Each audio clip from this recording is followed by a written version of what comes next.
Halloween, my favorite time of year. The crisp air, the costumes, the candy, it always sent a thrill down my spine. But this year, something felt different. A darkness hung in the air, a whisper of something sinister. My best friend Emily scoffed at my worries. "It's just Halloween, Sarah," she'd said, her voice laced with amusement. "Don't let your imagination run wild." But I couldn't shake the feeling. It clung to me like a spiderweb, whispering of unseen dangers lurking in the shadows.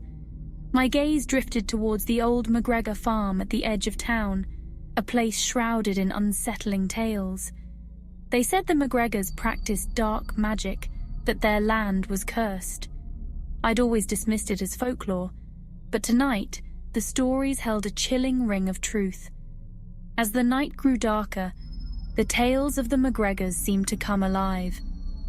The wind howled through the trees, carrying with it the echoes of the past. Every creak and rustle in the night seemed amplified, as if the very air was charged with an ancient energy. I couldn't help but feel that we were being watched, that something or someone was out there, lurking just beyond the edge of the light. With each passing moment, the sense of unease grew stronger, wrapping around me like a cold, invisible cloak. Halloween had always been a night of fun and excitement, but this year it felt like the shadows were closing in, bringing with them a sense of impending doom. The McGregor farm was a place of decay and despair. The farmhouse stood skeletal against the dying light, its windows like vacant eyes. The fields lay barren, save for a lone scarecrow that twisted grotesquely in the wind. But it was the pumpkin patch that truly unsettled Sarah. Hundreds of pumpkins, their orange glow amplified by the setting sun, created a macabre sea of faces. And then she saw it. In the heart of the patch, nestled amongst its brethren, lay a pumpkin unlike any other.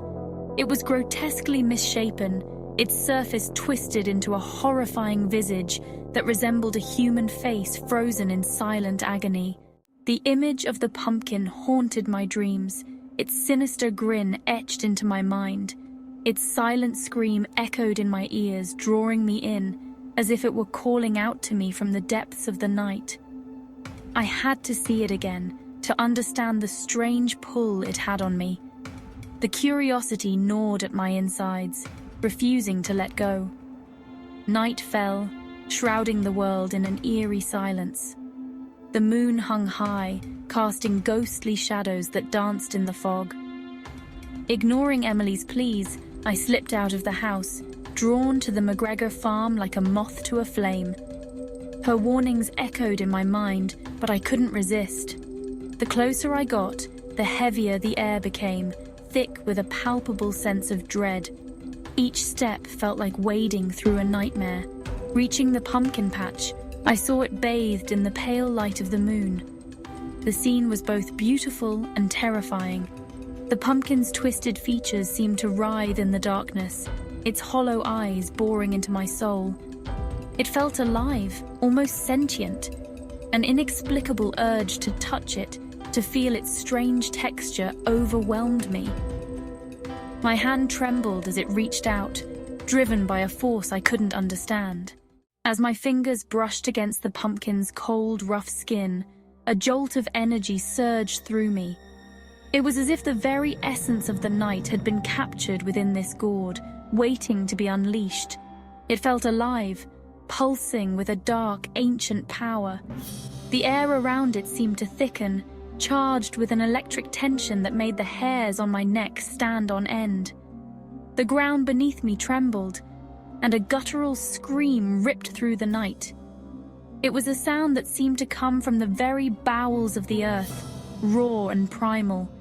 The pumpkin's carved mouth stretched into a grotesque grin, revealing rows of sharp, pointed teeth. Each tooth glistened menacingly, as if eager to taste flesh. Fear, cold and sharp, pierced through me. It was a fear unlike any I had ever known, a fear that seemed to reach into my very soul. I stumbled back, my heart pounding against my ribs. Each beat echoed in my ears, a frantic drumbeat of terror. The pumpkin began to glow, its light intensifying until it was almost blinding. The glow seemed to pulse in time with my racing heart, a beacon of dread. Then, just as suddenly, everything went silent. The oppressive quiet was almost deafening, a stark contrast to the chaos that had just unfolded. The light faded, leaving behind the lingering stench of decay and the echo of my own terrified breaths. The night seemed to close in around me, heavy with the weight of what had just transpired. I ran until my lungs burned and my legs screamed for mercy. But the image of the pumpkin, its malevolent grin seared into my mind, followed me all the way home. Safe in my room, I tried to convince myself it was all just my imagination. As I tried to sleep, I began to hear the whispers again, closer this time, echoing through the walls. My body frozen in fear, I am unable to scream as I realized the curse had followed me home, and there was no escaping the haunted pumpkin after all.